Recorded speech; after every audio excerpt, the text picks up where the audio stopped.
This is the 2011 Toyota Camry LE 4-cylinder. It's equipped with a 2.5-liter 4-cylinder engine, produces 169 horsepower and 167 pound-feet of torque. It's equipped with Toyota's exclusive dual variable valve timing with intelligence. Actually, that's a technology that Toyota pioneered. Basically, what it allows the engine to do is to change the timing of the intake and exhaust valves automatically and continuously throughout the entire RPM range. Allows the engine to breathe much better and gives you great gas mileage whether you're driving around the city or driving on the highway. The EPA estimated mileage for this engine is 22 city, 32 highway. When Consumer Reports tested this vehicle, they averaged 26 miles per gallon in mixed driving, which is one of the best gas mileages of any 4-cylinder engine in the mid-size family sedan class out there. Also, I want you to look out under the hood here. Hood lining here, what that does is prevents a lot of road noise from coming into the vehicle. When you drive this car, you're going to realize that it is the quietest family sedan on the market. Very little engine noise, very little road noise, and I'll be pointing out a lot of other things that Toyota does to keep the sound out of the vehicle. You've got hood struts right here. It's just obviously there's no prop rod. Might not seem like a big deal, but when you have to put washer fluid in your car when it's 20 degrees outside in the winter, you're not going to want to mess around with a prop rod when you're trying to open up your hood.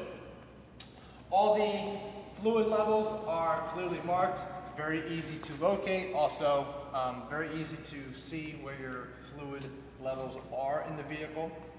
Something else I want to talk about is Toyota's exclusive Star safety system. And what that encompasses is analog brakes, electronic brake force distribution, brake assist, traction control, and vehicle stability control. ABS simply allows you to control the car when you're in a panic stop because your brakes are not locking up so you can steer the car while you're braking. Electronic brake force distribution provides more braking to where the weight in the car is. So if you have your family and cargo in the back of the vehicle, it's going to provide more braking power to the rear wheels so you can get maximum braking power even with a loaded vehicle. The brake assist gives you full hydraulic power in a panic stop even if you don't hit that brake pedal hard enough. So if you're driving along, not maybe paying attention, you look up and the guy stopped in front of you, you hit that brake hard and fast enough, you're going to get full hydraulic power even if you don't happen to keep full pressure on the brake. Plus prevent those minor fender benders. Traction control prevents your front wheels, your drive wheels from spinning when you're accelerating, so you can control the car as you accelerate. And the last one is vehicle stability control. Vehicle stability control is probably the most important one out of all of them because it prevents your vehicle from skidding sideways. Whether you're going around a turn too fast, whether it's raining, whether it's snowing out, one of the best safety features out there. Standard on all Camrys, in fact standard on all Toyotas. It's going to be, actually according to NHTSA and the Insurance Institute for Highway Safety, it's the best safety feature invented since seatbelts. Lastly, something new for 2011 is Toyota's brake override system, which is standard on all 2011 model Toyotas. And what that does in the unfortunate incident if something traps your accelerator pedal, if you go ahead and hit the brakes, the computer will automatically disengage the accelerator pedal, only allow the brakes to work, so you can stop that car faster if your accelerator happens to get stuck. Moving around to the right side of the car here, you've got a very spacious interior, very soft seats. Something you also might want to notice is the vehicle doesn't sit nearly as low as an Altima does, so getting in and out of this car is very, very easy.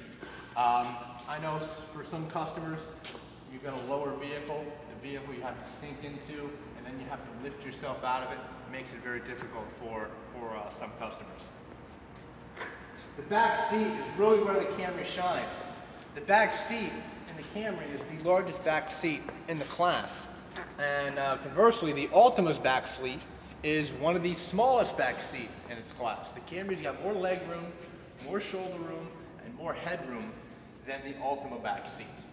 Notice also the Camry has a flat rear floor, so your center passenger doesn't have to move his or her legs to the left or the right in order to sit there.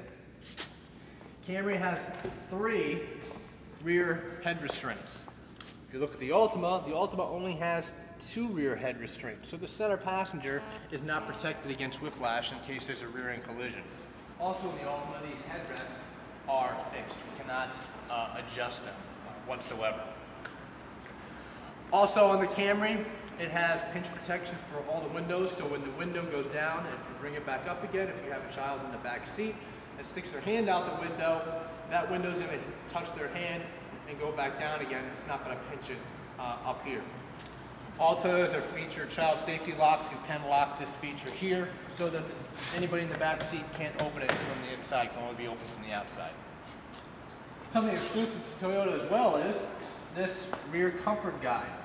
And what this does is for shoulder passengers or children who have graduated from the car seat, you can fish this through the seatbelt, or fish this around the seatbelt rather, and you've lowered now the shoulder strap so that shoulder strap doesn't run across their neck for shoulder passengers.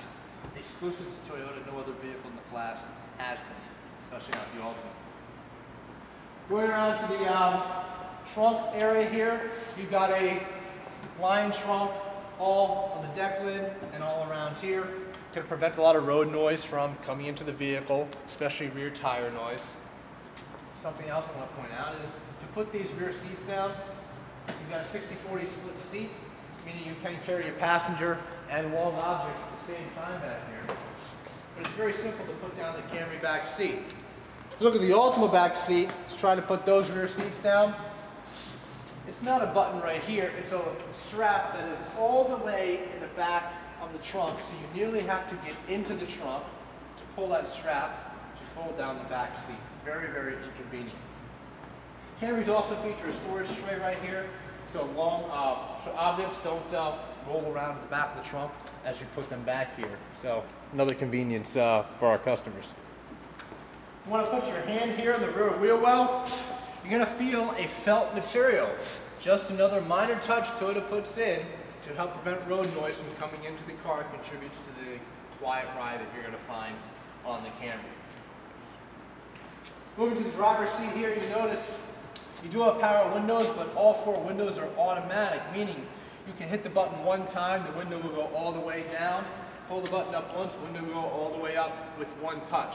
All 4 windows are equipped with this feature.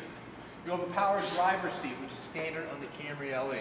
On the Altima S, you do not get a power driver's seat. You've got to get an upgraded package, which is going to cost you additional money to get the power driver's seat. 7 airbags featured in the Camry. Front, passenger, 2 side airbags, and 2 side curtain airbags, which protect your head in the event of a side collision, and a driver's side knee airbag. Camry is the only non-hybrid power mid-size sedan to give you a driver's side knee airbag as standard equipment. Your knees are going to be the #1 place you get injured in a front-end collision. With a driver's side knee airbag, that won't happen. You notice the center cluster, very easy to read, very easy to locate all the controls. You get a 6-speed automatic transmission in the Camry with sequential shift. Having a 6-speed transmission is going to give you much better highway gas mileage because you have more gears.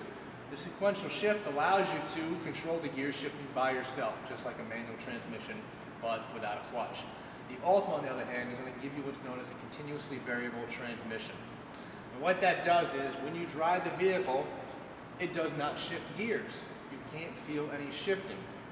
And it only allows the engine to operate at peak RPMs.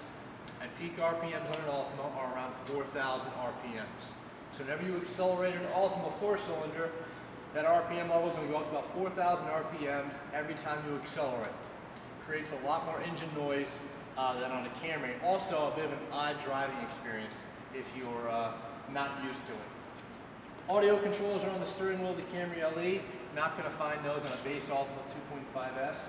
You have Optron gauges on a Camry, which light up when you start the car. Makes the gauges very easy to read, especially in daytime. You have automatic and daytime running lights on the Camry LE. You're not going to find daytime running lights on an Altima 2.5S. So that pretty much wraps it up. I'll go ahead and get the keys and we'll take a test drive.